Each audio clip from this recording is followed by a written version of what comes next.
guys, it's here and welcome to another video. Today we're doing part 3 in Redstone Infestation of Hermitcraft and Clockwork Chronicles fanfiction. Yeah. If you haven't read the other parts, be sure you do so because there will be spoilers and yeah. I know that might not matter to you, it might not. It doesn't matter. So yeah.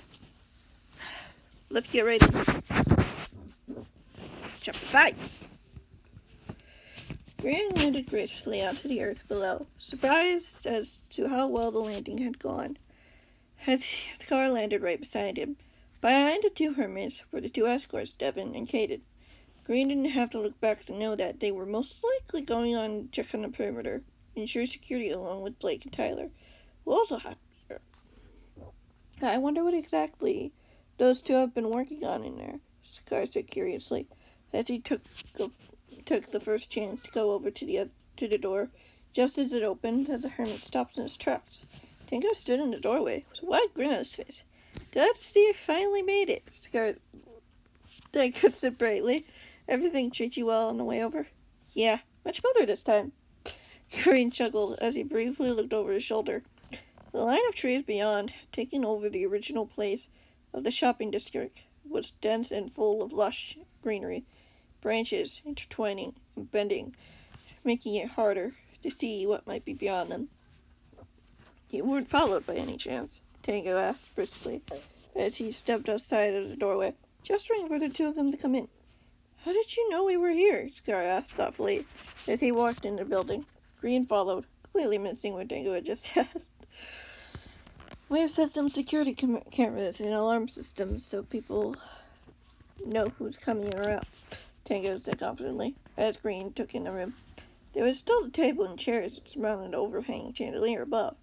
One corner of the room had what he guessed was a control panel, spouting the other hermit tinkering away, as well as whenever someone tries to mess with the system. Unauthorized personnel, you may say. That's smart, Scar said eagerly, as he looked around the room. What else have you been up to? Nothing much. I've been trying to think of ways to try to hide the redstone a little bit, Tango said calmly. But now that you two are here, maybe you can pitch in and help. Count me in, Scar said happily, as he looked around the room. You could even add some little trinkets that could help people inside, maybe. Like a secret stash of weapons, Green offered. Maybe behind a painting or bookshelf. That's an idea, Tango pondered, as he glanced over to where Impulse was. The hermit having stopped what he was doing, he began to walk over to meet them. Sorry you didn't come over right away. Impulse apologized quickly. Just had to do a few finishing touches. No, it's fine, Scar said casually. You both have done an amazing job. Amazing. Impulse chuckled as he nodded. Thanks, Scar. His attention turned to Green as he added, How are you? I heard you got in a little trouble a bit earlier. Yeah, Green admitted nervously, as he looked down at his feet. One of the backup crew decided it was a good time to send some of Mr. A's men my way, while Caden was off at a meeting with Devin. That's just how it is, I guess. Impulse shook his head as he looked over at Tango and Scar. You two could work on some of the smaller things if you like. Green and I could probably work on something in here. Just be careful, Tango warned, as he looked between the two of them. The two other hermits began heading to the door. What are we going to do? Set off a trap that'll lure Mr. A's men? Green queried. Sounds like they haven't tried earlier, and look where that went. Well, since neither you nor Scar confirmed if you were had been followed or not, just wanted to make sure, Tango assisted with a smile. I don't think we were, Green admitted. We had our wings. Edubs did say some of them had their own, Impulse blamed. Surely we'd have seen them if they were right, Scar interjected. Ow! Maybe they figured they knew where you were going. Tango shrugged. No matter. We'll meet up again in 10 minutes or so. How does that sound? Sounds great with me. What's happening with my voice? Oh no. Impulse nodded as he waved. Tango returned it as the two hermits rounded the corner, passing one of the windows, as the two of them stood there. I think I'm going to go start working on a little compartment for the gear and weapons, if that's so cool with you, Green said simply, noticing his friend nodding, as he walked over to the nearby wall and grabbed his pickaxe and broke a hole through the wall. didn't lead immediately to the outside, which was good, as he made it a little bigger, big enough to store a chest and maybe even an armor stand if he wanted to be efficient. He glanced back over his shoulder to see Impulse just out of hearing distance, glancing at his communicator. Green shrugged as he went back to work, finishing the little compartment with a makeshift desk with a movable top to reveal the chest underneath. It was well hidden as he stepped back into the admire his handiwork. A moment passed before he looked back to see Impulse hanging up a painting that hid something behind it. A few spare paintings next to him as he approached. "Oh, hey!" Impulse said quickly, after a moment of not noticing the hermit approach. "I think a couple more of these will do, you think?" "Yeah." Green nodded. "Do you want help with these paintings?" "Sure, go right ahead," Impulse said as he waved over the portraits leaning against the wall. The hermit grabbed one of the from this very small pile. "Is everything okay? I noticed you were checking on your communicator a little bit ago." Green asked as he held out the painting firmly in his hands. "Yeah, just checking to see if there was a report for Blake, you know?" Impulse said with a shrug. "No sign of Mr. Aidsman, at least." "Okay." Green nodded as he glanced around the room again. "You think you'd be smart to set up those visibility detectors in here? Could come in handy if you have one on you." "No, they're at my base currently," Impulse said. "Maybe we have time we can set some up." "That's a good idea."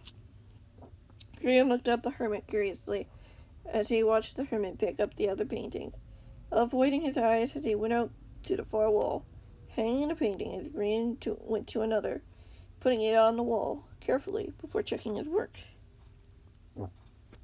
"Something tells me not everything went well yesterday," Graham finally said as he met up with Impulse by one of the tables after a few minutes.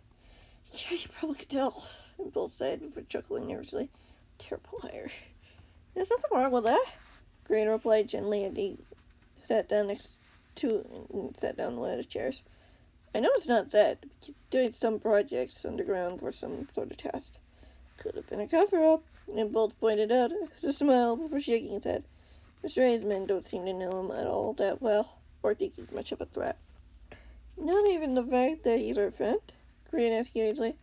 Impulse shrugged. "Mr. Aids seems to be focusing on the hermits he thinks are a big threat, especially since we've helped in many ways to make a fool of him." Green laughed. You're not wrong. RJ and Gerald are behind bars, basically, because of us. And hopefully they stay that way, Impulse replied simply as he looked down at his feet. "Do you know how Sketch is doing?" Green asked calmly. He gestured for one of the chairs for its friend as the hermit reluctantly sat down. "I don't know," Impulse admitted. "I tried calling him up yesterday and he didn't answer me. So I called Rose to see if she could figure out what was going on. I haven't heard back yet." "It's okay," Green said quietly. "Maybe he didn't answer you because he didn't want to be discovered or something." "Probably knew I might have needed his help," Impulse replied with a small smile. "Just don't want to lose him yet." "Rose will figure it out, I'm sure," Green reassured him as he put a hand on his shoulder. "I know, but I'd rather know what's going on than wonder what could be going on," the hermit sighed. For all I know, Mr. A hasn't." "I don't know that, though," Green said simply, just as he heard footsteps. The conversation was cut short as the hermit looked up to see Scar and Tango walking into the room. "We weren't interrupting anything, were we?" Tango asked wearily with a small smile. "No, it's fine," Impulse stated as he stood up, going over to the control panel as he looked them over, overseeing the video screens they were showing. "Can't see anything at this angle, at least." "That's what I was hoping for," Tango chuckled, seeming pleased with himself. "Can you see the escorts on the screens anywhere?" Green asked curiously, as he walked over his screens and looked at them, careful to keep his distance from the buttons and switches. Part of him eagerly wanted to touch them, but resisted the urge. He didn't want to mess it up and possibly break something so valuable. At least he hoped it would. "I think I see Tyler in that one," Scar suggested, pointing to the top right screen as Green squinted. Sure enough, they could see the escort walk by the screen, almost barely visible, thanks to his camouflage uniform. Everyone seems to be accounted for. Pulls her forward for a moment, frowning at the screen. She scanned it over again. Green couldn't see anything out of the ordinary here, even as he spotted the escorts starting to head back to the meeting hall. I think we should probably head out for the day. There's nothing left to do. Tango said thoughtfully, as Impulse nodded. Stepping away from the control panel, the door opened. The escorts invited themselves inside. Nothing that can't wait till tomorrow or some other time. Impulse reported with a smile as his friends were clearing his throat. It's time to go? Ideally, yes, Devin replied matter-of-factly. The longer we stay here, the more of a target we can become.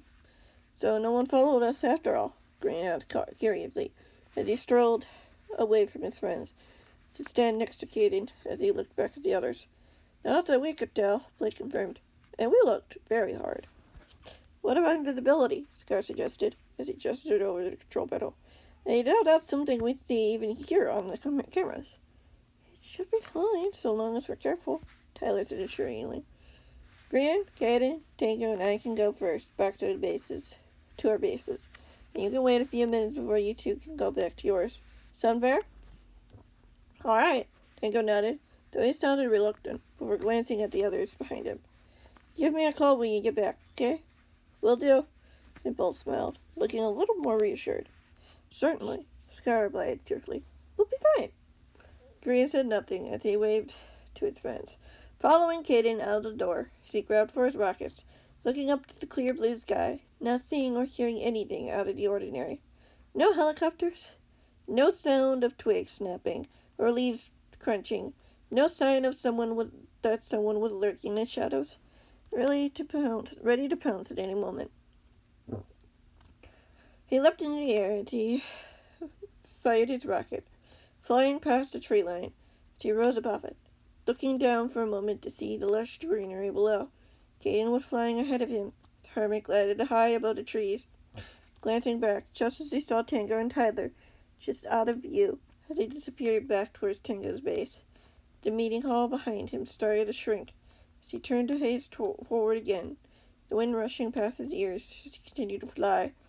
The only thing that could possibly shoot them down was a flying arrows or an eliminator detonator and such. And since he saw neither, he was fairly confident in the situation.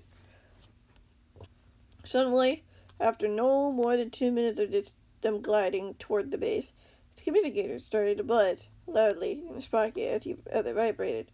He carefully took it out as Caden glanced over his shoulder, curiously, having barely heard it too, as Green gulped in what he saw. We have to go back, Green reported, his escort looking up from the machine as he pocketed it. The meeting hall's under attack. Shouldn't it be better if I go get you to safety first, then check it out? Caden offered. Yes, well, there's no time. We have to help them, Green insisted, as he turned around and launched a rocket as he speeded back the way he'd come. Green! Caden warned, but the hermit didn't hear him. All that he was able to see was a distress signal that had been triggered in the meeting hall. Impulse and Scar were still back there. He knew that he shouldn't have left anyone behind to wait. They all should have gone back together, just to make sure. However, that wasn't what happened. He couldn't just stand around and see what would happen. Those men were attacking his fence, and regardless if it was a trap or not, he had to help. Chapter 6.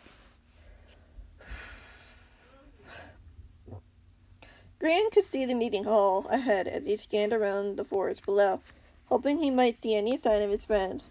He couldn't see much around the foliage. Hearing the distant cry of surprise, his attention was redirected as he landed on one of the trees. Seeing a couple of the men standing in a very small clearing, and one standing by a tree, he spotted a limp form leaning against the tree as his blood went cold. I'm sure Mr. A would love to see you again, the voice said coldly. As Graham followed his gaze to the second man in the area, who was looming over a terrified Impulse, as the other hermit tried to scramble back. Yet Graham noted he didn't go very far, especially when you keep getting away from your feet. So maybe I should have stuck around to make sure I do, Impulse said boldly. They're diminishing a little. The man chuckled. You know very well he's a very busy man. He has many things he has to do. Give orders, find victims to capture, and have a chat with, and so much more. You can't stay around and possibly risk getting captured himself. The man sneered. He has been, though, Impulse pointed out. I wouldn't try going down that rabbit hole if I were you, the man replied calmly. Now, tell me where your hermit friend went, or I'll make sure your friend suffers for your lack of cooperation. Leave Scar out of this, Impulse demanded wearily, as Green heard a soft groan. The over see Scar moving a little, just as the man next to him talked down again. The man only shook his head, smiled. I wasn't referring to him, Impulse. We have other plans for that one. Plans you don't need to know. We should grab them and go. We can interrogate them at the base, the second man suggested. The others could have spotted the signal. Then why don't you grab him and we can get out of here? First man snapped as he looked back over at Impulse with a chuckle. I'm sure you'd want to see your friend again, See what Mr. A could possibly want? Impulse started before taking his chance to bolt toward where Scar was. He sprung to his feet and shoved the man next to him to the ground. Scar fell back to the earth as Green flew down to meet them. Well, decided to come back after all, the first man taunted, as the hermit heard a sword extend. He looked to see the man had pulled out an iron sword, its metal gleaming in sunlight. Green, what are you doing here? Impulse asked, as he knelt next to Scar, trying to gently shake him awake, stealing a glance at his friend. I thought you might need an extra hand. Green offered as he spotted the second man on the ground. Move at the hermit tensed. Grab Scar and take my arm, okay? We need to go. You won't be going anywhere, the man sneered, as his friend nodded. Scooping the unconscious hermit off the ground, they stood next to Green, just as the man lunged at them. The hermit gulped just as something swooped from above and tackled the man as he heard Caden's voice telling them to go. There's a clearing over this way, Green urged, as he ran away from the meeting hall. Hearing the sound of arrows flying in the distance, unsure if he wanted to know what sort of battle was going on. We can't leave Blake and get Devin back there to fight those guys alone, Impulse insisted nervously, stealing a glance over his shoulder. And they also wouldn't want us to put our lives in the line to help them either, Green admitted. So I understand what you're getting at.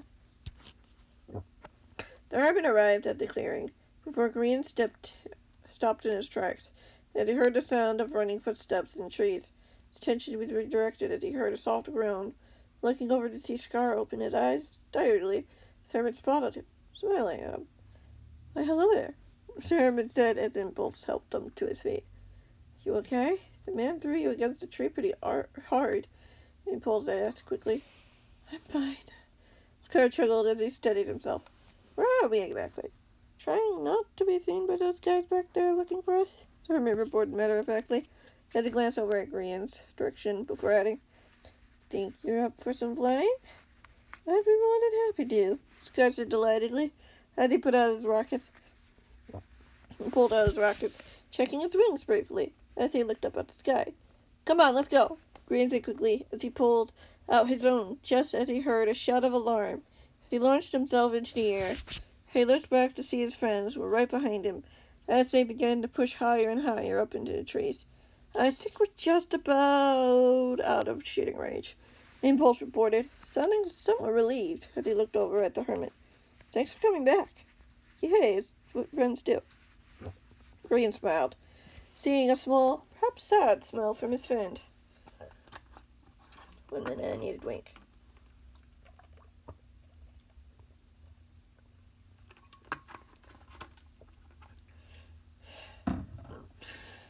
Green looked away just as he heard a faint shout from below, as he flew above the tree line. A moment of bliss, a taste of freedom, knowing there was a small chance the men would be able to follow him. Gliding to safety with his friends, it only lasted for a few seconds as he felt something smash into it. The sound of glass shattered in his ears as someone grabbed him, as he screamed, the wind rushing through his ears as he lost his momentum and plummeted toward the ground. Grant! Impulse's cry could be heard as he hit the ground below hard as the ground. Hearing the groan, followed by the person who had tackled him from the air, he shoved them off, startled when he noticed Devin lying next to him, barely conscious, with an arrow sticking out from his side. Red veins began to slowly creep from the injury as the man groaned again. Devin? Devin, are you okay? Green asked quickly, still mostly in shock, as he crawled over to the man. Seeing the red veins through the man's white shirt, the man managed to smile over at him. I'll be okay. He rasped hoarsely as the hermit heard a pair of feet land on the earth, followed by another as he looked up to see impulse charging toward them, rushing to grab a box from one of his pockets. Devin, what happened? The hermit said quickly, as he put down the box next to the man. He opened it, rummaging through it. He tried to find what he was looking for. You were shot out of the sky with that, Grease said as he pointed at the arrow. Impulse turned to look at it as his face immediately went pale. He saw what it was. I don't have weakness or slowness in here, Impulse admitted, as he looked around. Where's the nearest water source? I might have something that could help, Blake said from somewhere behind him, behind the trees as Impulse looked around. Also, the young man went over to the escort, pulling out another box. Charge. That's the wrong word. That's the wrong word. Sorry. Blake's voice said from somewhere behind the trees as Impulse looked around as the young man went over to his charge, pulling out another box as he put it down next to the one Impulse had retrieved. Where did you come from? Scar asked, the first thing he said as Green looked over at him, just standing there before the hermit noticed him watching as he walked over to him. I was with Devin when he spotted you three, Blake said quickly. We noticed that one of Mr. A's men had spotted you as well, and she decided to try to take a shot. Devin wasn't willing to take his chances, and hoped the man might miss. He didn't miss, Green said quietly, as the young man trailed off as he looked down at the exhausted man. His face was now extremely pale, unable to even lift his head. Green, can you help hold up his head up for me, so I can give him something? Impulse, get a wet towel ready, Blake said at last, as Green went into action, as he held the man's head up. Blake gave him a strange liquid. The potion effect kicked in, but the veins seemed to inch along them far more slowly as Blake pulled back the man's shirt to have a better connection with the water. I don't want to give him weakness in the stay, because that will certainly kill him. The hermit said nothing for a long moment as Impulse began to dab the veins with the water. As the man groaned in pain, the hermit flinched a little each time. You got this, Impulse. You got this, Scar said encouraged him quietly each time the hermit hesitated. It's hurting him, Impulse replied. He kept his attention forward. It'll hurt, no matter what, Devin finally gasped out as he coughed. Just don't stop. Okay. Impulse nodded as he kept going. Green swallowed, seeing the man's face still growing paler even more, as the slowness effect took over him, as well as the man stared up at the blue sky, an uneasy feeling filling the hermit. How did it get that stuff onto that arrow? Green asked quickly, as he grabbed the fallen arrow as he looked at it. Seeing the gleam of red dust, he swallowed, not wanting to touch that as he tossed the arrow aside, watching it safely and harmlessly disappear beyond the trees. Pretty much the same way you can make a potion arrows, Impulse reported calmly as he continued to work. But the more he tried to produce the infection, it didn't seem to want to shrink away. This is having a really weird effect. Yeah, Blake nodded. It's still growing faster because Devin and I don't have the same regeneration capabilities you have. So it's killing him. Faster, Scar asked, his voice nearly cracking as he said it. Is there nothing Impulse and you can do to stop it? We're doing the best we can, Impulse insisted, as he poured more water onto the towel and placed the whole thing under the wound. He pressed it down gently, trying to soak in everything he could. Green could see the veins starting to crawl up the man's face, only being halted a little bit as he noticed his friend starting frantically do what he could. Impulse. Devin managed to croak out as the hermit stopped for a moment, startled as Green saw the two of them meet eyes. It's okay. I'll be okay. No, we have to stop this. I can't let you go. Impulse pressed. I need you. Green could see the tears forming in his friend's eyes as Blake put a hand on his escort's shoulder. Gosh. Gosh. On his charge's shoulder gently. He watched as the man weakly turned to his head over to the other two. He smiled. Stay safe, you two. Okay. We will, Green whispered. But it'd be better if you were here. Sometimes it's just not an option. The man replied sadly, his breathing shallow as he added, sorry. Don't apologize. Please don't apologize. Scar insisted as he grabbed the man's hand, tears filling his friend's eyes as well as Green bit back his bottom lip, trying as hard to not hold back his own. You're amazing. Thank you. Devin smiled weakly as he looked over at Blake. Can you do something for me? What is it, sir? Blake asked quickly, probably knowing more than they did how much time the man had left. Find Scar someone who can keep up with him. Someone good and kind as you. The man smiled, patient. You know I will. Blake nodded firmly, glancing over at Scar. Surely there's something like an enchanted golden apple or... Scar impulse pressed, going over to his chest as he rummaged through it before giving... Shulker box. Shulker. There you go. Shulker. As he rummaged through it, over giving up as Blake wrapped an arm around him. We did everything we could, Blake said calmly as he pulled the hermit into a side hug. But Impulse choked up as he looked over at the boy. I know, Blake nodded, as he looked over at the other two sadly. Green kept his eyes still on the man lying on the ground. He was too afraid that he might blink, and the man might vanish before him. He knew losing people in this battle for life and death was part of this war that they had gotten themselves unwillingly into. This, he wasn't sure what to make of it. Devin had been there from the beginning, been there to help them with anything they might need, regardless if he was their protector or not. He had taken charge alongside Matthias to keep everyone safe, and he'd done that well. Why did it have to end like this? Devin? Impulse asked weakly, as the man's head moved forward slightly. Hermit struggled at. Can you say hello to Xavier for me? Of course. The man smiled as he closed his eyes. Silence filled the area.